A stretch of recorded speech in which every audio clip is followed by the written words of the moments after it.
ஓவியாகுமார், வணக்கம். நிச்சயமாக திருநெல்வேலி மாநகரம் மற்றும் மாவட்ட பகுதிகளில் தீபாவளி கொண்டாட்டங்கள் இன்று அதிகாலை முதல் களை கட்டி வருகிறது. அதே போல திருநெல்வேலி மாவட்டத்தின் மேற்கு தொடர்ச்சி மலைப்பகுதிகளிலும் வடகிழக்கு பருவமழை களை கட்டி வருகிறது என்றே கூற வேண்டும். இந்த தீபாவளி பரிசாக அதி முக்கியமாக அனைத்து பகுதிகளிலும் நல்ல மழை பதிவாகி உள்ளது. திருநெல்வேலி மாவட்டத்தின் முக்கிய அணைகள் அனைத்தும் தற்போது ஒவ்வொன்றாக நிரம்பும் நிலையில் இருக்கின்றன.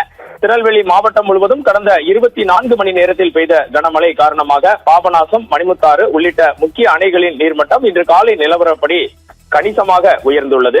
ஒரே நாளில் 377 மில்லிமீட்டர், அதாவது 37.7 சென்டிமீட்டர் மழைப்பொழிவு திருநெல்வேலி மாவட்டம் முழுவதும் பதிவாகி உள்ளது. சேர்வலாறு அணை பகுதியில் அதிகபட்சமாக 78 மில்லிமீட்டர், அதாவது 7.8 சென்டிமீட்டர் மழை கொட்டி தீர்த்தது. இதன் காரணமாக திருநெல்வேலி மாவட்டத்தின் முக்கிய அணைகளான பாபநாசம், சேர்வலாறு, மணிமுத்தாறு ஆகிய அணைகளுக்கு நீர்வரத்தும் கணிசமாக அதிகரித்துள்ளது.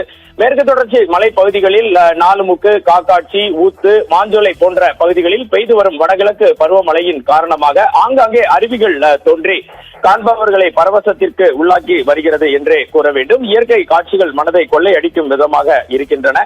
இந்த மழையினால் திருநெல்வேலி மாவட்ட மக்கள் அனைவரும், விவசாயிகளும் மிகுந்த மகிழ்ச்சி அடைந்துள்ளனர். ஊத்து பகுதியில் 38 மில்லிமீட்டரும், நாலுமுக்கு பகுதியில் 36 மில்லிமீட்டரும், காக்காட்சி பகுதியில் 32 மில்லிமீட்டரும், மாஞ்சோலையில் 28 மில்லிமீட்டரும் பதிவாகி உள்ளது. நாம் ஏற்கனவே தெரிவித்தபடி நீர்பிடிப்பு பகுதியில் இருந்து அணைகளுக்கு நீர்வரத்து தொடர்ந்து அதிகரித்து வருகிறது. இது நெல்லை மாவட்ட விவசாயிகளுக்கு மிக பெரும் நம்பிக்கையை அளித்துள்ளது. இன்று அதிகாலை சிறிதளவு மழை இருந்த போதிலும் தற்போது திருநெல்வேலி மாவட்டத்திலும் மாநகரத்திலும் எந்த பகுதியிலும் மழை பொழிவு இல்லை. இதன் காரணமாக தீபாவளியை உற்சாகமாக பொதுமக்கள் கொண்டாடி வருகின்றனர்.